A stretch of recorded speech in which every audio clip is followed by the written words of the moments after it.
Hey everybody, hope your day is going well. We are back with another reaction. We're going to check out another video of the Trackstar YouTube channel. Cool channel. Link is in the description if you want to check out this video uninterrupted. This is testing this Boomer's classic rock music knowledge.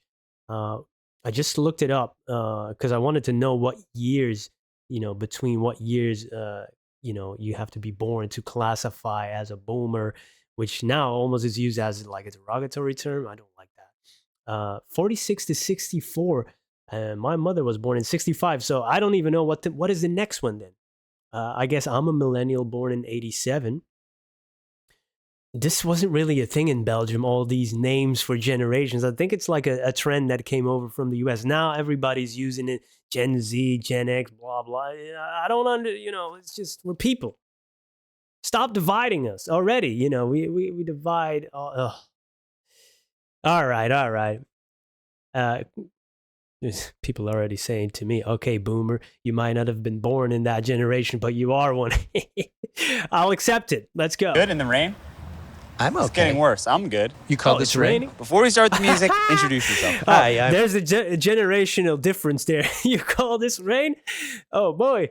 What happened to this generation, you softy? I'm Devin Golden. I live in Jackson Heights, Queens. I listen to everything. Everything. Nice. All right, what's You it? can name the artist, you win $5. You can just tell me. I've heard this Any before. stories Wait a you have? second. Well, that's The Who. That's The Who. Tell me about The Who. Yeah. Ta-da. Yeah. Iconic song. I reacted to it too, but I had heard it like in movies, I think, maybe before. In college, I drove a cab in Chicago, where I grew up. I was parked in front of the Continental Hotel, and then I see Roger Daltrey get in my cab. He was promoting his single, Ride a Rock Horse, which I cannot haven't heard find that one. anywhere. I think it was a Really? big flop. And then there were these groupie Was it? girls in a red Mustang trying to follow me, but I lost them because they asked me to. Tommy had just come out, the movie. Yeah. And he goes, "So did you see Tommy?" I said, "Yeah." He goes, "What'd you think of my acting?" I said, I didn't think you were very good." Stick to You your said that day to him? job. On the other side, none of the actors could sing but you. Did he give you a good tip? Yeah, they were great. Good. He was Good great. job. And then when I got back in the cab line, those girls found me and they kept trying to get me to tell them where he went, and I wouldn't. You really got me going. Well, that's the Kinks. The Kinks, up with the right. Kinks? You I don't got really it. have a good story about the Kinks. They weren't in your cab? Yeah, that's an awesome song. That's the one that Van Halen also covered in later, right? You really got me. I was a huge fan of theirs. I never went to one of their concerts. Ray Davies, They're just man, a really interesting group. I listen to them obsessively. Do you have a favorite King song? I mean, my favorite album is Muswell Hillbillies, but that song is beautiful. How about this? Well, we know. It's starting to come down. Oh, it's Talking Heads. In art school, one of my closest friends I need was to a guy check named out more Mike Talking Z. Heads. Mike Z went to RISD first. Talking Heads started at RISD. Yep. They were called the Artistics, and he was with them. He left the group because he wanted to pursue his painting, but he wrote the song for artists only. And when I was in Chicago at the Park West, he got up on stage and sang artists only with them. So that was pretty cool. I like the Talking Heads a lot. They're a really Well, he had David Byrne on his channel, right? I reacted to that video. great group. Tina and Chris are married. Yeah. I think it's interesting to have a band with 3 people and one is a couple and then another guy. And really, I don't think most people know beyond David Byrne. Yeah. Try me. James Brown. Kind of like in this rain. James Brown. I saw James Brown I need to listen 5 to this song. times. Sounds Greatest show on amazing. earth? The last time I saw him, because I wouldn't go see him again after that, he came out, did a song, left the stage, which is, dramatic. And the band played There's No Business Like Show Business. The whole thing. He came out again, That's a played mic another drop moment song. there. They put the, cape on him, all sorts of stuff like Yeah. that, right? Plays the song, goes behind stage. They play There's No Business Like Show Business again. They did that the whole No way. concert. Every song, and it wasn't a James Brown version, it was just There's No Business Like. Frustrating. Nah, it was all right. I was happy to see him, but I'm like, okay, he's done. but He it was was 51 at the time of this concert. He's just here. The text appeared.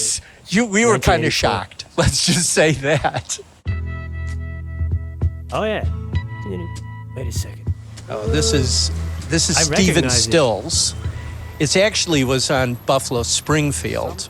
You know, that was about a closing of a music venue think in I've heard this. Hollywood. Everyone thought it was about 60s, you know, and about revolution and about, I mean, I certainly did. And then it turned out, no, they had closed like Whiskey A Go-Go or something. And then they closed it Really? and there was Okay. a riot on the streets of Hollywood. It was in Hollywood. And that's what Something that song is happened about. here. It sounds like it's talking about the war in Vietnam and all. It's just they closed a rock club. What would you do if I sang out of That's tune? Joe. Yeah, but that's the Beatles song, right? With a little help from my friends.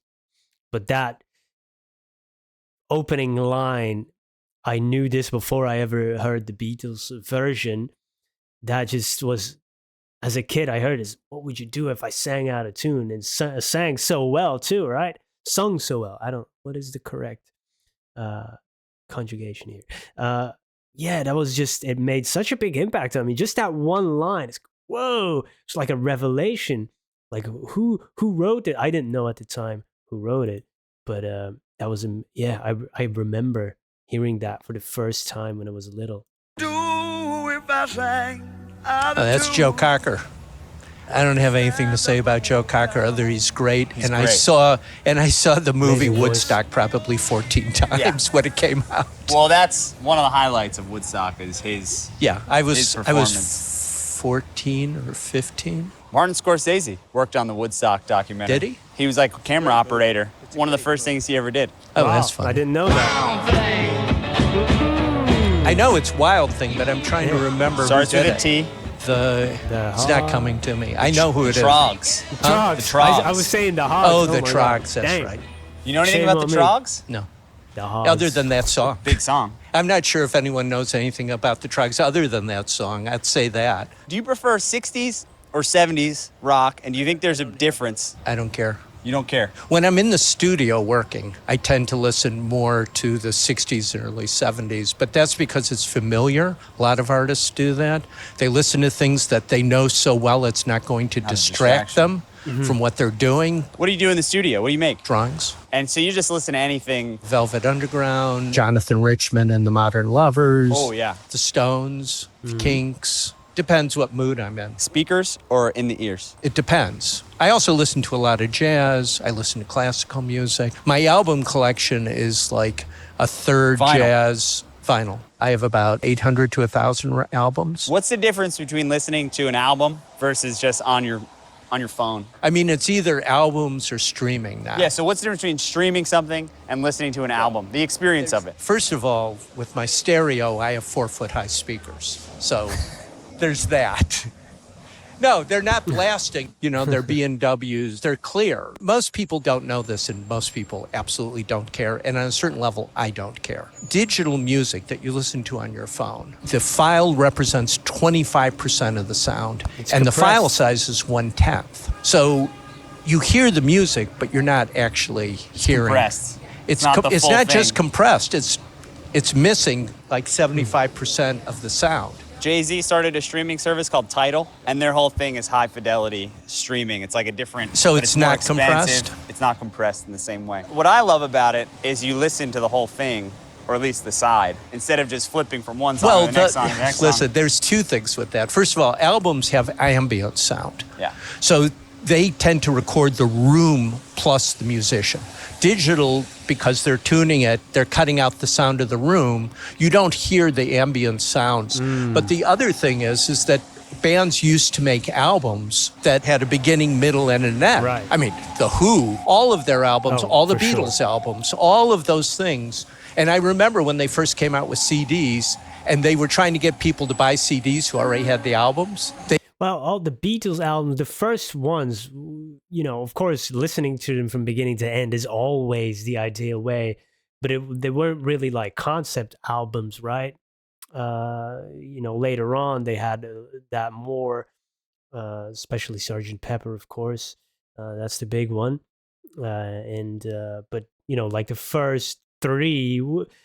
I've listened to them now, all all of them, all the songs, but they're not really like concept albums. But I guess there was just no, when you used to listen to music, there was no faster way to skip, I guess. And maybe that didn't even occur to you. Now we're, the young people and us, we're so ingrained, like, oh, we listen to a song we like, we skip. And which is, of course, not the ideal way of listening, because the deep cuts on the albums are usually, there's so much magic there to be found. So yeah, we're definitely missing out. I'm definitely missing out. This is also just because of time. I can't listen to each album fully, but I wish I could. Because I've discovered so many, many, many great songs by listening to every song on the albums. He added songs. I'm like, why are you adding songs? You ruined the album. Yeah. I love streaming. I have like 8,000 songs on my phone. Like I download albums when I download a song. Right. Let's go Knicks. Where's there Let's go Knicks. Hey. I've never seen a bus with a basket. So And the end too. if I like a musician, I download the Only in album. America, bud. And I listen to the album, but they don't structure them quite the same way that they used to, because they know that people are just down. Like the Trogs, they'd be fine, right? They had one song, it would be good for them. But for someone like the Beatles or the Who or the Kings or any of those, David Bowie, their albums are concept albums from start to finish. And it's just something is lost. I probably listen, because of reality, to my streaming more than my albums. I listen on the train, I listen all the time. But Favorite show you've ever been to? It's good that he says that too, right? Because we can always point fingers, the different generations. We say, yeah, you don't take time to listen anymore, but, acknowledging, hey, I do this too, but I also try to take a little time to listen to an album fully, right? Which is a great way to go about it, I think. This is what I try to do as well.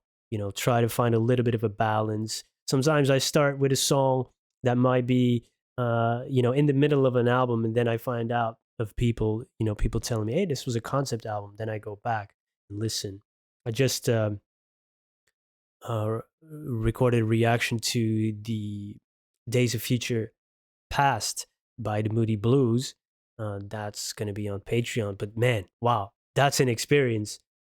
I had heard songs of that, like Tuesday Afternoon, but to experience it from beginning to end, that was magic. That was insane. So yeah, you do kind of have to take out time to figure it out and try to carve out some time to listen to it. Patti Smith, I was in New York for the very first time because my friend had come early, and he calls me up. He goes, you got to come to New York. It's fantastic. I already have tickets to Patti Smith. You got to come. So I left my job, flew to New York. Annie Golden and the T-Shirts opened. Richard Hell and the Voidoids came on second. Pretty much everyone got up and went to the bathroom then. I'm just telling you what happened. The seats were gaffer taped together. This was CBGB's 2. And then Patti Smith came on, bounding onto stage. It was unbelievable. She was so great. It was her birthday. Bruce Springsteen came out, played Because the Night with her. And then the fire department came out because they were condemning the building. So the audience was going to riot, which would have been my second concert riot. Patti Smith said, can we play one more song? And they said, okay, one more song. And she launched into Radio Ethiopia for 45 minutes. She would have kept going, but they came back on stage. They go, come on, you got to stop it. But they were just going to keep playing Radio Ethiopia all night. And that's when you moved here? No, I was still trying to live in Chicago, and then I gave up. I moved to New York because I didn't want to be someplace where you were trying to make things happen. I wanted to be someplace where things were already happening and haven't regretted it once. Thanks for coming on the show. Thank you. Amazing. Cool.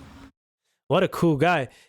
Great storyteller. And he came across some big names. He said Roger Daltrey. Acting, might not be for you. Okay. Hey, man, you got to respect that. Thank you for joining me today. If you have any other recommendations, Trackstar, any other videos, let me know. And I hope to see you there. Peace.